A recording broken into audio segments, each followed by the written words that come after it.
Nagsimula raw ang lahat sa isang simpleng panunukso na ikinapanting ng tenga ni ate. Pero hindi lang pala siya ang tila mainitin ng ulo dahil ang kanyang buong family takaw gulo rin daw sa kanilang lugar. Ate, cool ka lang. Mainit na nga ang panahon, huwag ka nang makipagsabayan. Patayin mo! Patayin mo yan! Patayin mo! Matapos na iparating sa resibo ng isang street vendor ang kanyang reklamo, kung saan makikita ko sa isang video na siya'y sinaktan dito sa Caloocan City, minarapat po natin siyang puntahan. Unang-una para kamustahin, ikalawa, para ho alamin ang buong detalye at alamin kung ano ang mitya ng sumiklab na gulong ito. Sariwa pa ang mga sugat, pasa at kalmot na natamo ng street vendor na si Mona Lisa Manimbaw matapos siyang saktan ng kapitbahay niyang si Evelyn, hindi niya tunay na pangalan. Marami po, meron po dito yan. Oho. Tapos ayan pa po. Eto. Opo. Ilan ho yung nagtutulong-tulong para kayo saktan? Isa lang po siya. Isa lang po yun? Opo. Pero mas kasi po, ako may edad na po ako. At ang punot dulo raw ng gulo dahil lang sa simpleng panunukso? Naku po! Ano sabi niya? Sinabihan niya akong ganyan na, ang pangit mo.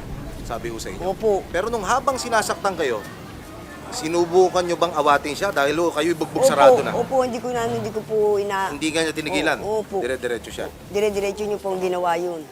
Matapos ang insidente, agad na nag-report sa barangay si Mona Lisa. Pagkatapos ko mong kabarangay, nagpa-medical legal po ako para maging formal po yung reklamo namin.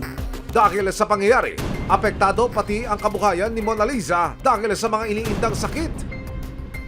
Yung billing ng check-up ko po, napakalaking abala po nito. 5,000 plus po, ma'am.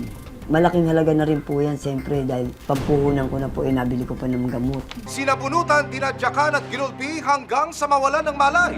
Huwag ka mag-aalam dyan, babayan! Yan ang sinapit ng isang street vendor sa Caloocan City sa kamay ng kanyang kabarangay. Sa pagpunta ng resibo sa Barangay 73, Caloocan City, isang revelasyon ang ipinagbigay alam ng iba pang mga residente rito. Sa ating pagtatanong, hindi lang pala isang reklamo ang ipinupukol sa kabilang partido na ito. Dahil sa tumpok ng mga tao na ito, iba't ibang klase pa ng mga reklamo ang ating napag-alaman at ipinarating sa resibo ng ating mga kababayan. Kuyang sa inyo, pati hindi lang pala babae, pati lalaki, pinapatulan, no? Tinabangan po nila akong pagkasawa sa may labas. Tapos, pinagpapalo ko ng helmet. Hindi lang naman ako yung sasaktan. Pati rin yung asawa ko. Ano bang klaseng kapitbahay yan? Permission eh. Lahat mga nakakaaway na eh.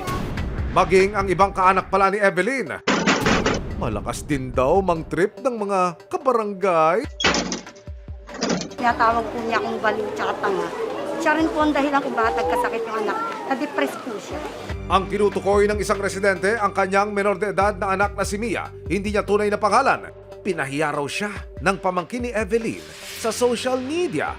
Ano sinabi sa'yo? Kesyo pangit ko daw po, hindi pera daw po, tapos insecure daw po ko sa kanya. Ano nag-epekto sa'yo? Hindi na rin po ako makakain ng maayos, tapos nawawalan na po ako ng focus sa pag-aaral. Dumating na rin sa puntong kinailangan ng magpatingin ni Mia sa eksperto dahil sa nararanasang depresyon. Ito po yung psychological report result ko po na pina-check po ng nila mama po para po to assess presence of trauma ko. Hanggang ngayon po, continued pa din po yung 2-month session ko po na pagpapacheck up ko po doon.